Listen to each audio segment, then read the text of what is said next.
ब्रह्मा जी का सिर कट गया तो ब्रह्मा जी ने क्या झूठ बोलना छोड़ दिया था? कटा हुआ सिर ब्रह्मा जी का लुढ़कता लुढ़कता लुढ़कता गया, और कटा हुआ सिर जब लुढ़कता गया तो कर्मनाशा नदी प्रकट हो गई। परंतु उस मुख ने भी झूठ बोलना बंद नहीं करा। क्यों? क्योंकि ये जो झूठ बोलने का क्रम है ये ब्रह्मा के मुख में आ चुका था, ये बुद्धि में बैठ चुका था। अच्छी आदत बच्चों को सिखाना पड़ती है, बुरी आदत बच्चों को सिखाना नहीं पड़ती, अपने आप आ जाती है। अच्छी आदत बच्चों को सिखाना पड़ेगी। बेटा दूध पिया करो, बेटा जाओ पढ़ाई करा करो, बेटा चलो मम्मी को प्रणाम करो, पिताजी को प्रणाम करो, चलो मंदिर जाओ, एक लोटा जल उठाओ, शंकर जी को चढ़ा के आओ, चलो दादाजी आए हैं उनको दंडवत करो, प्रणाम करो, बेटा झूठ मत बोलो, बेटा ऐसा मत करो। अच्छी आदत बच्चों को डालना पड़ेगी, अच्छी आदत बच्चों को सिखाना पड़ती है। पर बुरी आदत कोई माता पिता अपने बच्चे को नहीं सिखाते, पर बुरी आदत बच्चे में अपने आप आ जाती है, अपने आप आएगी। उस बच्चे को झूठ बोलने की आदत कभी मां नहीं डालती, परंतु अपने आप आ जाती है। बच्चे को गलत करने की आदत मां नहीं डालती, अपने आप आ जाती है। बच्चों में एक दूध पीने की आदत मां डाल रही है, पर कोई दुनिया की मां नहीं होगी जो अपने बच्चे के हाथ में मदिरा की दारू की बोतल पकड़ाती होगी, बुरी आदत डालती होगी। कोई संसार की मां नहीं होगी।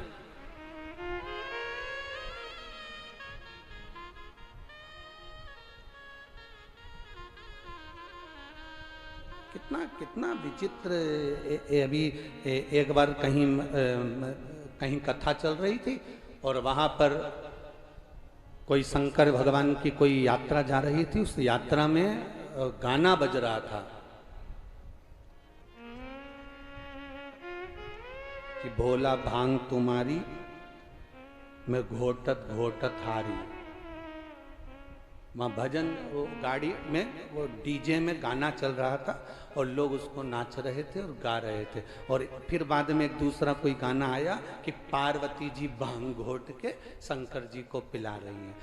अरे भैया, मेरी माता पार्वती इस पृथ्वी पर निवास करती है। मेरी माता पार्वती वो भी स्त्री है, मेरी माता पार्वती वो भी नारी है। मेरे भारत की नारी अपने पति को जब तंबाकू खाने नहीं देती तो माता पार्वती क्या भांग घोट कर देगी?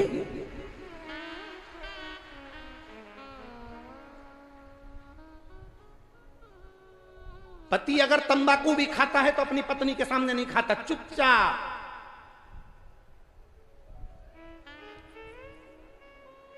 चुपचाप।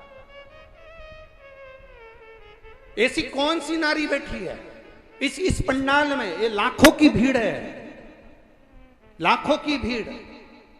ब्रज क्षेत्र की ये शिवपुराण एक पंडाल नहीं, एक पंडाल वो वाला गिन लो जो टेंट का लगा, दूसरा, तीसरा, चौथा, पांचवा, और पूरी भक्त जो बाहर बैठे हैं बिना पंडाल के। जरा अंदाजा लगाइए, लाखों की भीड़ में ऐसी कौन सी नारी बैठी है जो अपने पति को मदिरा पीने के लिए देती होगी? कौन सी नारी बैठी है जो अपने पति को तंबाकू खाने को देती होगी? ऐसी कौन सी नारी बैठी है जो अपने पति को गांजा पीने को देती होगी? ऐसी कौन सी नारी बैठी है जो अपने पति को चरस पीने को देती होगी? ऐसी कौन सी नारी बैठी है जो अपने पति को जहर पीने को देती होगी?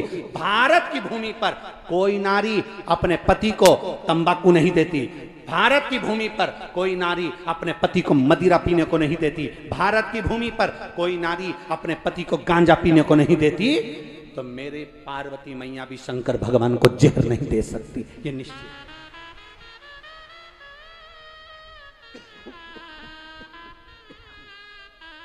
पार्वती जी भी नहीं दे सकती। गलत फहमी में जी रहे हो आप कि शिव जी नशा करते हैं या भगवान शंकर नशे में डूबे रहते हैं या भगवान शंकर नशा करते हैं। बहुत गलत फहमी में जी रहे हो। शिव का नशा क्या है? काम बन के कामेश्वर महादेव के मंदिर जाना और वहां की पूरी लीला का स्मरण करना। कौन कौन गया है कामबन? कामवन के कामेश्वर महादेव का मंदिर का दर्शन किस किसने करा, जरा हाथ उठाओ। करा है आप लोगों ने? रखिए आप। कामवन के कामेश्वर महादेव के मंदिर का कभी दर्शन करिएगा। और कामवन के कामेश्वर महादेव का मंदिर कहता है ब्रज की रज में वनों में श्रेष्ठ कामवन, काम्य वन, जो सबसे बड़ा वन है ब्रज का, ब्रज का सबसे बड़ा वन वही माना गया काम्य वन को, कामवन। कामेश्वर महादेव का वर्णन कह रहा है।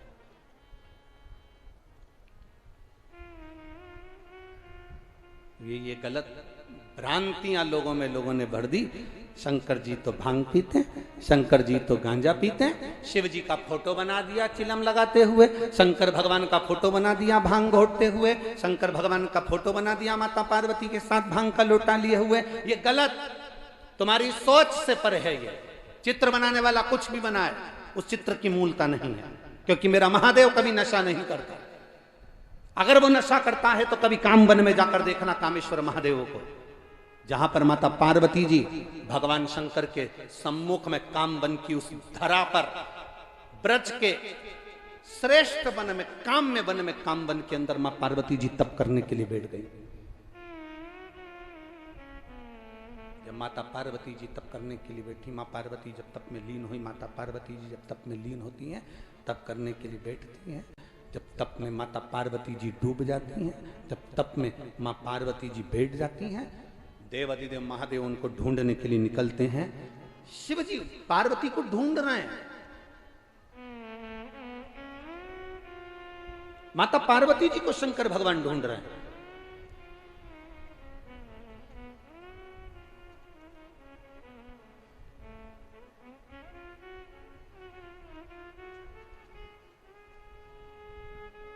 वो कहते हैं ना,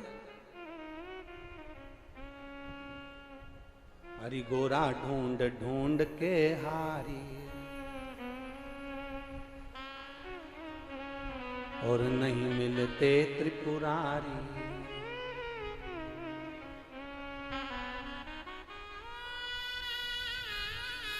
फिर कामवन आए त्रिपुरारी। अब भगवान शिव पार्वती जी तप में कामवन में बैठी, काम्य वन में तप में लीन हो गई। शिव जी ढूंढ रहे हैं उनको। पहली बार शंकर भगवान पार्वती जी को ढूंढने के लिए निकले और कामवन की पवित्र भूमि पर ब्रज की रज में मेरे बाबा पहुंचे। मां जगत जननी को ढूंढते ढूंढते तो क्या देखते हैं कि माता तप साधना में लीन है, समाधि में लीन है। मां तप में डूबी हुई है, समाधि में डूबी हुई है, तप साधना में डूबी हुई है। मां तप साधना में लीन बैठी हुई है। मां ढूंढने के लिए निकली। शिव जी ने देखा पार्वती को, पूछा क्या कर रही हो? पार्वती जी बोली, प्रभु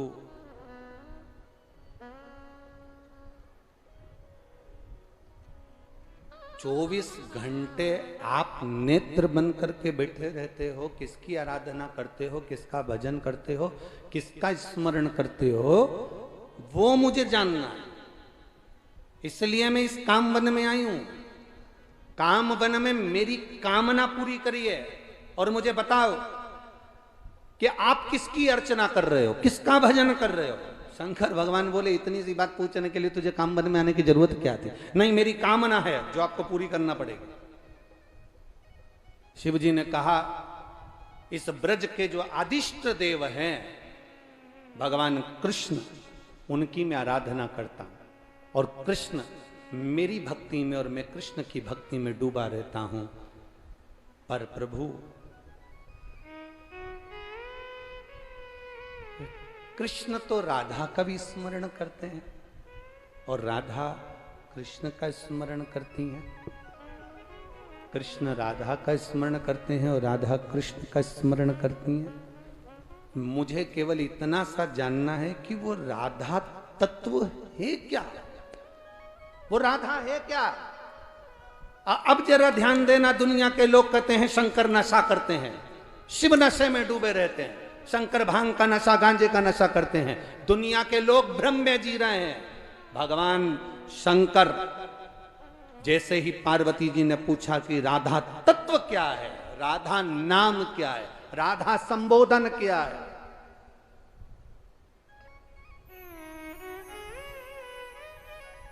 शिव कुछ देर मौन होकर बैठ गए और भगवान कृष्ण की भक्ति में डूब गए। फिर पार्वती जी ने स्पर्श कर शंकर भगवान को हिलाया। मैं आपसे पूछ रही हूं राधा है कौन, राधा तत्व क्या है, राधा संबोधन क्या है? तब भगवान शंकर कहते हैं राधा का गुणगान तो शंकर कहते हैं मैं नहीं कर सकता। तो तुम नहीं कर सकते तो फिर कौन करेगा? शंकर भगवान कहते हैं कि मेरे दिल में जो कृष्ण बसा है उस कृष्ण को मैं राधा का गुणगान करने के लिए आमंत्रित करता हूं।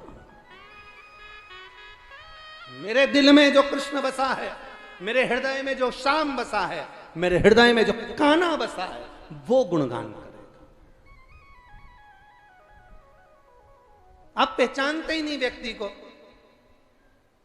और किसी ने कह दिया वो व्यक्ति तो ऐसा है, किसी ने कह दिया किसी को तुम जानते तक नहीं, पहचानते तक नहीं, और किसी ने कह दिया अरे वो उनसे मत मिलना, बहुत बेकार व्यक्ति है, बहुत बेकार, बहुत बेकार। अब किसी ने तुमसे कह दिया, तुमने उसको बेकार मान लिया, और किसी ने तुमसे कह दिया वो व्यक्ति अच्छा है तो तुमने अच्छा मान लिया। अरे जब तक उससे मिलो नहीं तब तक निर्णय पर मत पहुंचना कि वो बेकार है कि वो अच्छा है।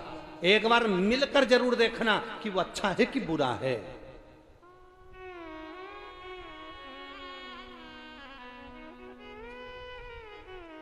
शिव कह रहे हैं राधा नाम रस है, राधा नाम औषधि है। जैसे ही शिव के मुख से निकला राधा औषधि है, हां राधा औषधि है। कैसे कह सकते हो आपकी राधा औषधि है? तब देवादिदेव महादेव ने कहा सुनो गौरा, सुनो ए पार्वती, ब्रज रज में जब से भगवान कृष्ण जन्मे, ब्रज रज में जब से मेरे कान्हा प्रकट हुए, तब से ब्रज की रज में कोई बीमारी नहीं हुआ, कोई दुख ही नहीं हुआ, कोई रोग नहीं आया। जब तक कृष्ण ब्रज की रज में जन्मे, जब तक कृष्ण का जन्म नहीं हुआ था तब तक रोग थे, बीमारी थी, दुख था, तकलीफ थी। पर भगवान कृष्ण के जन्म लेने के बाद, भगवान कृष्ण के ब्रज रज में प्रकट होने के बाद कोई रोग नहीं, कोई बीमारी नहीं, कोई दुख नहीं था। क्यों? क्या ब्रज की रज में कन्हैया के जन्म के बाद कोई बीमार नहीं हुआ? भगवान शंकर कहते थे बीमार भी होता था ना तो लोग कृष्ण को बुला लेते थे। फिर कृष्ण क्या करते थे? तो कहा कृष्ण जो बीमार होता था ना उसके कानों में कुछ कहकर चले जाते थे, और जो बीमार होता था वो 1 सेकंड में उठकर खड़ा हो जाता था। ये कृष्ण की वाणी थी।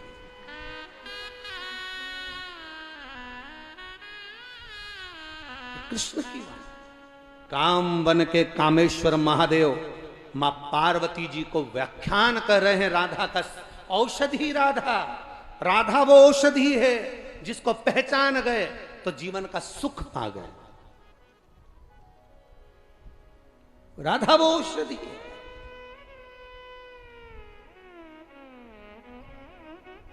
अरे दुनिया के लोग